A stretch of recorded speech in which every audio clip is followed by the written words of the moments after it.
Hello বন্ধুরা, সবাই কেমন আছো? আশা করি সবাই ভালো আছো, সুস্থ। আজকে হলো দেবঙ্কিতা অবন্তিকার জন্মদিন। তা সেই উপলক্ষে দেখো কি সুন্দর সাজানো হয়েছে আমাদের বাড়িটা। তোমাদের সাথে শেয়ার করি, তোমাদেরও আশা করি তোমাদের ভালো লাগবে। দেবঙ্কিতার অবন্তিকার হলো একটা পোস্টার বানানো হয়েছে, আর গেটের সামনে একটা বেলুন দিয়ে পুরো গেটটা সাজানো হয়েছে। সিঁড়ি থেকে পুরো মানে একতলা পর্যন্ত পুরোটাই হলো রেলিংয়ে হলো সাজানো হয়েছে বেলুন দিয়ে, আর বেলুনে বেলুন সমাহার হয়ে গেছে আমাদের বাড়িতে।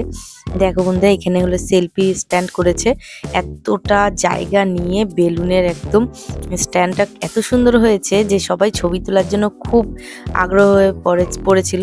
তা আমরা হলো সন্ধ্যাবেলা আমি এই ভিডিওটা করছিলাম, আর তোমার দাদা হলো ঘর ঝাড় দিচ্ছিল, কারণ হলো এখানে নোংরা পড়েছিল, বেলুন টেলুন পড়েছিল।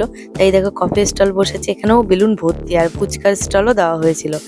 তা যাতে একটু এসে সবাই স্ন্যাক্সে এগুলো একটু খেলে ওরা খুব মজা করবে, আর ফুচকা খেতে তো সবাই খুব ভালোবাসে। তাই আমার বোনও এখানে সেজে গুজে একদম দাঁড়িয়ে আছে।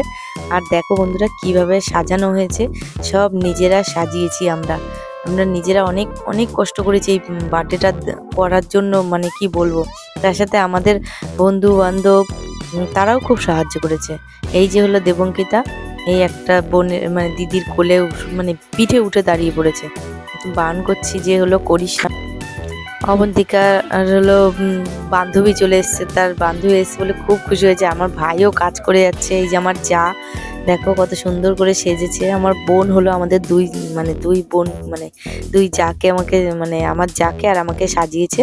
সত্যিকারের এত সুন্দর করে শাড়ি পরেছে, খুব ভালো লাগছে। দেখো আমি একটু বলছি যে আমাকে একটু ভিডিও করে দে, দেখ আমাকে কেমন লাগছে ভিডিওর মধ্যে। আমি এরকম ঘুরে ঘুরে বেড়াচ্ছিলাম, একটু মোটোরাম লাগছিলাম, যে মোটা হয়ে গেছি অনেকটা। দেখো বন্ধুরা শাড়িটা কেমন হয়েছে বলো। আমার বর গিফট করেছে এই শাড়িটা আমাকে। তা শাড়িটা সত্যি আমার তো খুব ভালো লেগেছে। তোমাদের কেমন লেগেছে তোমরা কমেন্ট করে জানিও। এই দেখো তোমার দাদা ঝাঁট দিচ্ছে, দেখো কি করবে। আমি হলো শাড়ি পরে আর কিছু করতে পারছি না। সকাল দিয়ে অনেক অনেক কাজ করেছি, প্রচুর কাজ করেছি। এই সবে বসলাম। সারা দিন অনুষ্ঠান বাড়িতে তো বুঝতেই পারছো কতটা কষ্ট হয়, কতটা হলো মানে লোকজন আসে তাদেরকে দেখাশোনা, বা আত্মীয় স্বজন এসে তাদেরকে রান্না করে দেওয়া।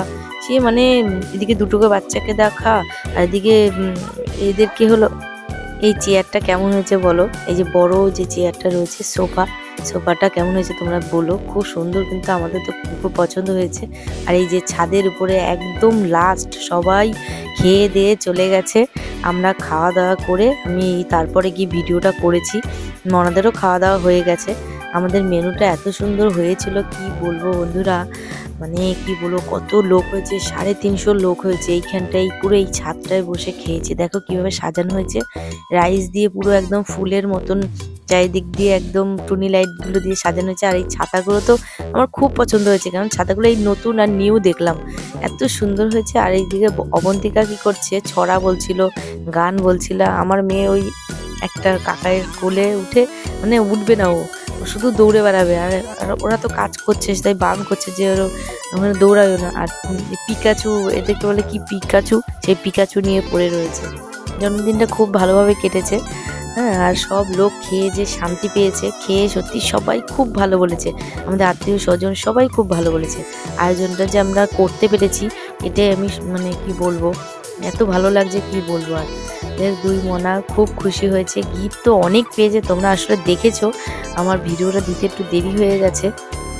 তা দেখো এত তোমার দাদা কি করছে, ওদের দুটোকে ঠান্ডা পড়ছে তো সেই জন্য বলছে চলো তোমরা ঘরে চলো, ছাদে থাকতে হবে না।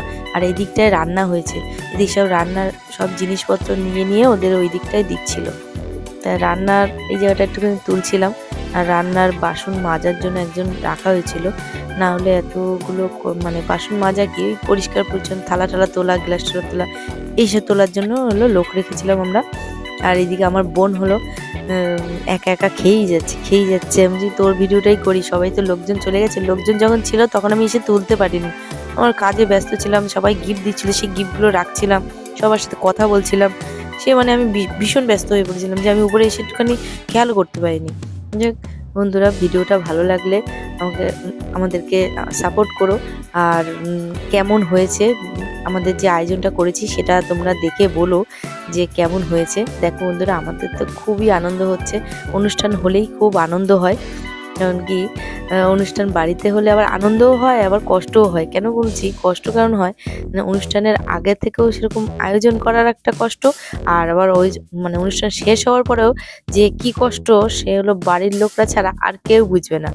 তার মধ্যে আমার শাশুড়ি মার তো খুব শরীর খারাপ, একদম হঠাৎ করে আজকেই 11টার সময় একদম মানে কি বলবো, ব্রেনে একটু টাচ পড়েছিল, বুঝতে পারিনি কি হয়েছে, মাথাটা ঘুরে পড়ে গেছিলো। যাই হোক এমনি এখন সুস্থ আছে। তোমরা আমাদের দুই মনাকে আশীর্বাদ করবে আর আমাদের পাশে থাকবে, আমরা যেন সবসময় এগিয়ে যেতে পারি। এই দেখো বেলুনগুলো এখানে দিয়ে সব ফাটিয়ে দিয়েছে। আমার কি কষ্ট লাগে জানো না, বেলুন ফাটালে আমার একদম ভালো লাগে না, বেলুন দিয়ে কি সাজানো খুব ভালো লাগে, আর বেলুন ফাটালে তো আমার ভীষণ ভয় করে। কি বলবো আর তোমাদের, এই ড্রামটার মধ্যে করে জল তুলতে হয় জানো, কারণ আমাদের জলের মেশিন এখনো বসানো হয়নি। এই ড্রাম নিচখানে রেখে বালতি বালতি ভরে ভরে ওখানে জল রাখতে হয়েছে, জানো কতটা কষ্ট হয়েছে, ভীষণ কষ্ট হয়েছে। 2-4 দিন ধরে ধরে হলো জল রেখেছি আমরা, জানো কি অবস্থা। এদিকে নিচ থেকে ওইভাবে টেনে টেনে নিয়ে আসা যায়, তাও বাড়ির সবাই করেছে, শুধু আমি নয়, আমার ভাই বোন, তারপরে তোমার দাদা, মেজো ভাই। আর এই আয়োজনটা একদম মেজো ভাই আমাদের মানে মেজো দেওর, ও পুরো একদম দায়িত্ব নিয়ে করেছে। এই দেখো আমি এখানে ড্যাং ড্যাং ড্যাং ড্যাং করে হলো ঘুরে বেড়াচ্ছি আর এসব দেখছি। কি করব, আসতে পারিনি, পরে আসতে হয়েছে, আর কি করব। এখন গিয়ে তো এখন সব গুছিয়ে যে কখন শোবো ভাবতেও পারছি না। খেয়েছি আমরা কোনো মতে খেয়েছি, রাত্রেবেলা খেতে বেশি পারা যায় না, অনেক রাত হয়ে গেলে দেখবা খাওয়া যায় না, তাও কোনো মতে আমরা সবাই মিলে বসে আনন্দ করে খেয়েছি। খুব ভালো মানে আয়োজন করা হয়েছিল, ফ্রাইড রাইস, চিলি চিকেন, তারপরে নান হয়েছিল, চানা মটর হয়েছিল, মিষ্টি, পাঁপড়, চাটনি, হ্যাঁ এই সব আয়োজন করা হয়েছিল। সত্যি খুব মানে, আর আবার কি স্ন্যাক্সে তো ওই সব তো ছিল, তোমরা তো জানোই। আশা করি তোমাদের ভালো লাগবে। যে টাটা বন্ধুরা, সবাই ভালো থাকবে।